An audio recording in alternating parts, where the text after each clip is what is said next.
Let's talk about the first document we review, the Consumer Guide to Agency Relationships.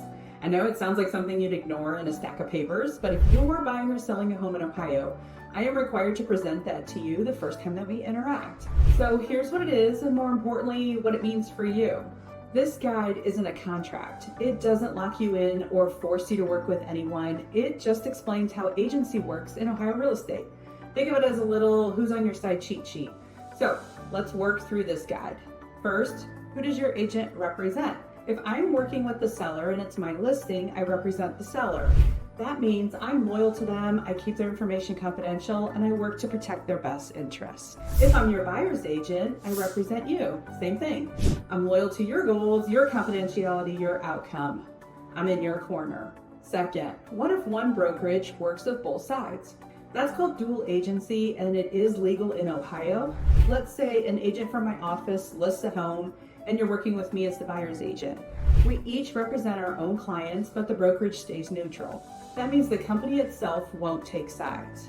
If you don't work with our brokerage, make sure you're with a brokerage that has another broker in the office or a designated office manager that is acting on behalf of the brokerage and is that neutral party. Third, what if one agent represents both the buyer and the seller? That's also dual agency, but handled a little differently. If this ever comes up, you would have to agree to it in writing. In that case, the agent is neutral, they help with paperwork, coordination, and keeping the deal on track, but they won't negotiate from one side over the other or share confidential information either way. I will present the same comparables to the buyer that I've provided to the seller. I owe both the same fiduciary duty. I prefer, personally, not to represent both the buyer and the seller.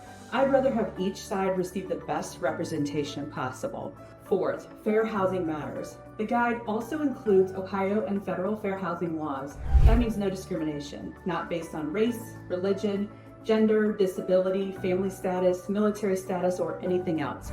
Everyone gets equal access, equal treatment, and the same chance to buy or sell a home. Here's the bottom line. This guide is required, but it's not just paperwork. It's about making sure you understand who's working for who and setting the tone for an honest professional relationship. If you have questions about agency, dual representation, or anything that feels confusing, just ask. I will explain it in plain English. I help sellers and buyers in Ashland and the surrounding areas navigate real estate with confidence, clarity, and no surprises.